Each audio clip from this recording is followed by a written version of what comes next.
Bonjour et bienvenue à CJEP. On allume tes idées. Bonjour à tous et bienvenue dans ce nouvel épisode du balado CJEP. Je m'appelle Rosalie Savard et je suis finissante dans le programme Art et technologie des médias en volet radio. J'ai le bonheur aujourd'hui, dans le cadre de la Semaine québécoise de l'orientation, de m'entretenir avec Alexandre Beauchamp et Laurie Laperrière, tous deux conseillers d'orientation au Cégep de Jonquière. Je vous rappelle que ce balado est une présentation de la radio étudiante CJEP, mais également du Cégep de Jonquière. Aujourd'hui, on va explorer un peu les mythes et réalités quant aux études post-collégiales. Pourquoi c'est important pour vous d'en parler? Bien, en fait, c'est assez simple. Nous, les conseillers d'orientation, on parle beaucoup du futur, des possibilités. Donc, ça nous amène à parler beaucoup de l'université. Puis, on entend souvent des étudiants qui viennent à nos bureaux avec certains mythes, certaines théories sur l'université, le cégep. Fait qu'on voulait vraiment profiter de la Semaine québécoise de l'orientation pour venir un peu déconstruire ces mythes-là, venir clarifier un peu certaines choses sur l'orientation. Absolument, mais là, qu'est-ce que ça prend pour aller à l'université? Oui, très bonne question, Rosalie. Oui. Ça, c'est quelque chose qu'on reçoit beaucoup dans notre bureau. Là. Qu'est-ce que je dois faire comme formation ou qu'est-ce que je dois aller chercher pour atteindre l'université? Est-ce que je suis assez bon? Est-ce que je peux, tu sais? Oui, il y a un enjeu de capacité, puis aussi un enjeu là, de qu'est-ce que ça prend au niveau des préalables. Donc, d'abord et avant tout, ce que je pourrais nommer, c'est que ça prend un diplôme d'études collégiales. Pour la majorité des gens, là, on va demander un DEC et dans certains cas, on va aussi demander des préalables. Donc, selon le programme qu'on choisit à l'université, il y a des programmes et il y a des universités qui vont demander, par exemple, des cours de maths, des cours de biologie, de physique, quoi que ce soit. Et c'est important de les avoir réussis avant l'entrée dans le programme. Ouais. Dans certains cas aussi, on peut retrouver des universités qui vont permettre un délai. Donc, on va donner une session, 2 sessions pour vraiment compléter les derniers cours restants durant le parcours universitaire. Fait que tu peux faire les deux en même temps. Oui, il y a possibilité dans certains cas. Mais je reste prudent parce que là, ça varie selon le programme, l'université, tout ça. Mais c'est ça. Donc, un DEC, les préalables et dans certains cas aussi, on va demander une cotère. Oui. Donc, la fameuse cotère là, qui nous suit dans tout notre parcours collégial, c'est quelque chose là, qui est demandé dans certains cas pour les programmes qui sont contingentés, donc ils reçoivent plus de demandes qu'il y a d'offres d'admission. Et dans certains cas aussi, on va demander une cotère minimale. Donc ça veut dire que l'université établit une base, là, une note qu'on doit obtenir si on veut accéder au programme. Mais parlons-en de la cotère, parce que quand on est au cégep, on dirait qu'on a une petite pression, puis là, on compare nos cotères, puis on se dit, mais là, est-ce que je vais pouvoir aller à l'université? Est-ce que je suis assez bon? Mais est-ce qu'il faut vraiment avoir une bonne cotère pour rentrer à l'université? C'est-tu pour tous les programmes? Ça dépend du domaine. C'est bon que tu amènes ça parce qu'il y a vraiment beaucoup d'étudiants qui arrivent à nos... c'est une pression qu'on se met, je trouve. Oui, vraiment. Absolument. Quand on arrive au cégep, on se le fait dire, il faut avoir une bonne cotère. Il faut savoir qu'il n'y a pas de cotère minimale pour rentrer à l'université. Comme Alexandre le dit, ça dépend quand même de certains programmes. On a des programmes contingentés, mais il n'y a pas de cotère, là. Tu sais, souvent, il y en a qui arrivent à mon bureau, j'ai 22 de cotère, je peux pas aller à l'université. Mais c'est pas impossible d'aller à l'université avec une cotère, par exemple, de 22.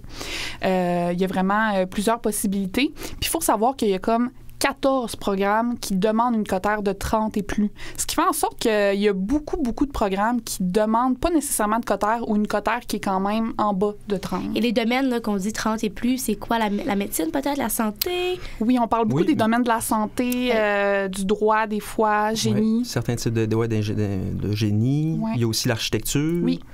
Qui peut être des programmes qui sont plus contingents. En soi, l'université reste admissible à tout le monde. Oui. Tout le monde peut y aller, mais ça dépend du programme. Exactement. Et là, si on échoue un cours au cégep, est-ce que ça peut nous nuire pour l'université?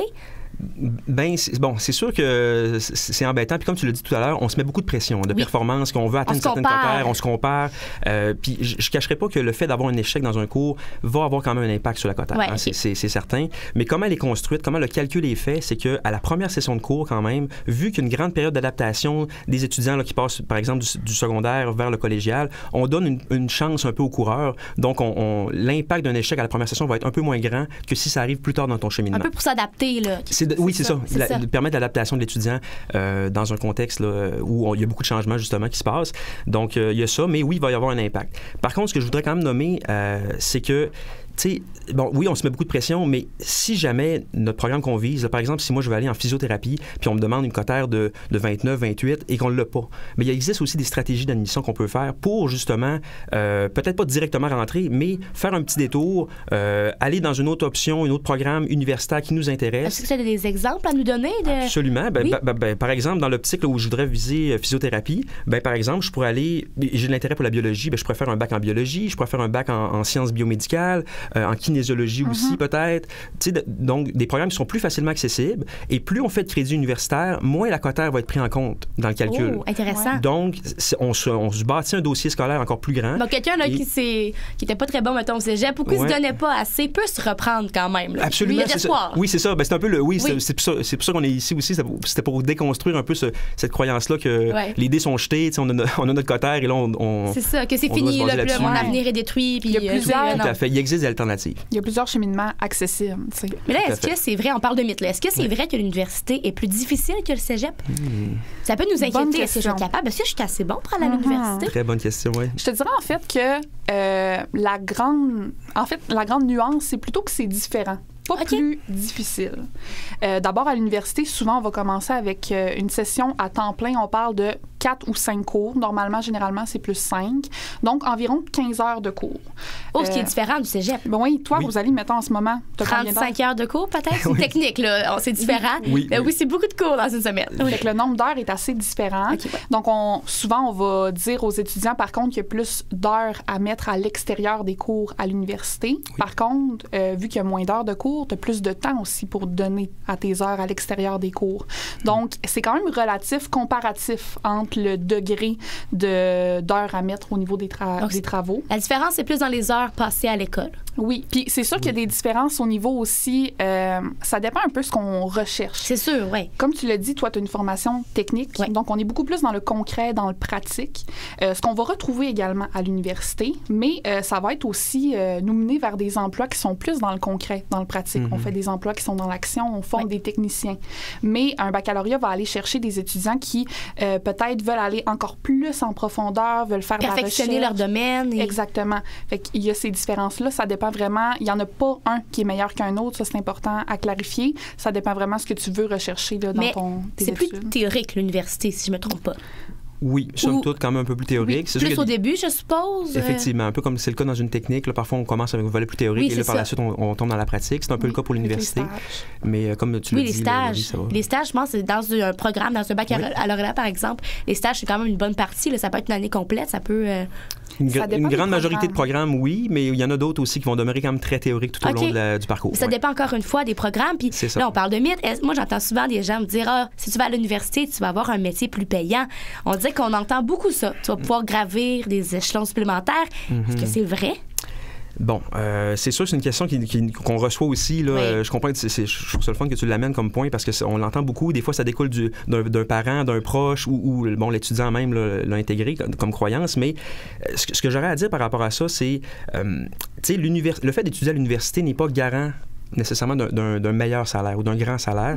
Ce que je propose aux étudiants qui ont vraiment comme exigence la sécurité financière, le fait d'avoir un bon salaire, c'est davantage le choix du domaine professionnel plutôt que le cycle d'études proposé. Oui. Parce que, si on cible des domaines, là, je ne veux pas me prononcer dans certains domaines parce que je veux pas être péjoratif envers un ou l'autre, mais il y en a qui le sont plus. Donc, c'est beaucoup plus de cibler ce type de formation-là que le niveau d'études. C'est plus ça que je répondrais aux étudiants. C'est plus dans le domaine, mais évidemment, ça reste que quelqu'un peut-être qui fait, mettons, une technique ou un programme collégial, puis après qui va à l'université, peut quand même un peu augmenter peut-être son salaire. Ou après, je pense qu'il y a des maîtrises aussi que tu peux faire après le bac. Ça, j'entends souvent ça. Tu peux faire ton baccalauréat et après aller faire une maîtrise pour peut-être avoir un meilleur salaire. C'est vrai aussi ou...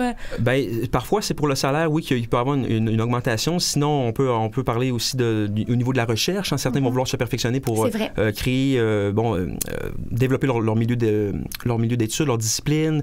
Ça, c'est des choses qui peuvent être possibles. Aussi, peut-être dans un enjeu d'enseignement. Si on veut être chargé de cours à l'université, là, souvent, on demande une maîtrise, voire un doctorat. Fait que ça dépend de nos ambitions de carrière. Mais comme je le dis, c'est pas...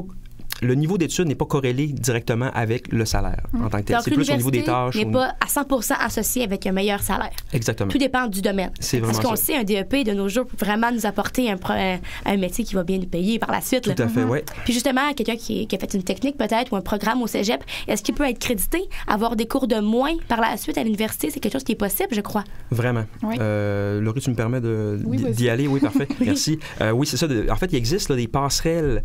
Il existe des passerelles et des ententes DECBAC. Donc, les passerelles, c'est l'université qui établit que, dépendamment de où tu proviens en termes d'études collégiales, je peux te reconnaître certains cours, donc qui peut aller de 1 à 10 cours de reconnus durant ton baccalauréat, mais il y a aussi les ententes DECBAC signées officielles. Donc, ça, c'est entre un certain cégep et une université. On a une entente officielle et si on atteint une certaine quotaire ou si on répond aux critères, on va pouvoir se faire reconnaître là, plusieurs crédits universitaires, voire une année de cours de moins. Là, on peut même faire un bac là, en 2 ans au lieu de 3, par exemple. Ça impacte peut être intéressant. beaucoup un parcours. Oui, mais les DECBAC, j'en ai beaucoup entendu parler. Je pense que c'est de plus en plus populaire aussi. Oui, ben c'est parce qu'on veut éviter la redondance de la formation. On veut garder les étudiants motivés au niveau universitaire. On veut aussi les amener ailleurs. Donc, c'est pour ça que c'est fait. Et oui, c'est très populaire là, présentement. Et là, des universités au Québec, il y en a beaucoup. Et souvent, on peut entendre des personnes dire mettons, telle université est vraiment meilleure. C'est mieux si tu vas dans telle université, tu vas avoir un meilleur programme. Est-ce qu'il y a vraiment des universités meilleures que d'autres? On a souvent tendance à penser ça, mais en réalité, c'est assez faux parce qu'au final, on revient avec un diplôme qui est équivalent, peu importe l'université. Je te dirais que c'est surtout au niveau de la différence qu'on veut avoir comme cheminement d'études, si je peux dire. Je m'explique. En fait, il y a des universités, en fait, qui vont proposer, mettons... Prenons par exemple un bac en administration. Il y a des universités qui vont proposer peut-être plus de choix de cours. Il y a des universités qui vont se concentrer sur un domaine spécifique dans les cours. Fait qu'il y a des différences à ce niveau-là. Ça peut être aussi au niveau de la vie étudiante. Donc, c'est des choix comme ça, tout dépendamment de ce que tu veux vivre comme expérience. Les sports aussi. Exact. Si tu es un athlète, ça peut influencer ton parcours. Si tu as une bourse, si tu as... La possibilité de stage à l'étranger. Oui, exact, à l'international. Fait que tout dépend un peu de l'expérience que tu veux vivre dans tes études parce que à la fin, le diplôme est équivalent, peu importe la place que tu vas. C'est pas parce que tu vas aller à l'université de Sherbrooke que là, ton employeur va dire « t'es allé à Sherbrooke, c'est mieux. » C'est très rare qu'on entende ça. De voir avoir un diplôme d'une certaine université, là, j'ai à peu près jamais entendu ça. C'est plus le diplôme en soi que d'où il provient. Oui, c'est ça. Et quelle expérience tu veux vivre, là, dépendamment de l'université, comme tu l'as dit. Là. Exact. Vraiment. Et finalement, là, qu'est-ce que vous diriez à quelqu'un qui est stressé, qui se dit « je peux pas aller à l'université, je serais pas capable » ou « je sais pas si je veux y aller ». Qu'est-ce que vous lui diriez? Je dirais qu'il y a plusieurs chemins qui existent pour atteindre ton objectif. Puis des fois, on n'a pas un parcours linéaire, puis c'est bien correct. On peut aller à l'université, retourner au cégep, puis retourner à l'université par la suite. Tout à fait. Puis c'est correct d'expérimenter. On est dans une phase de vie que c'est un peu fait pour ça aussi, c'est d'expérimenter, quitte à se tromper, mais se tromper en même temps, tu chemines aussi à travers ça. Oui, c'est correct de se tromper. C'est correct de se tromper, tout à fait. C'est un mot aussi que je voulais qu'on retienne de notre petit balado ensemble. Puis donc il existe des chemins alternatifs qu'on peut prendre pour ultimement puis continuer à s'accrocher à son rêve professionnel, c'est super important, définitivement. Puis pour ce faire, je pense que ça peut être une bonne idée d'aller voir un CO. Oui. Clarifier ses questionnements, clarifier les cheminements possibles. Justement, vous deux, au Cégep de Jonquière, oui. Tout à fait, oui. On a des belles ressources, il faut les prendre. Alors, merci beaucoup, Alexandre Laurie. Je rappelle que justement, si vous voulez prendre un rendez-vous, vous avez des questions, les ressources sont là. Utilisez-les. Vous pouvez aller sur le site web du Cégep de Jonquière dans la section étudiants, ensuite service à l'étudiant, puis orientation pour prendre un rendez-vous. C'est la semaine actuellement québécoise de l'orientation. Plein d'activités vont être présentes au Cégep. Allez faire un petit tour, je pense que ça en vaut vraiment la peine. Alors, merci beaucoup à tous. Merci, Rosalie.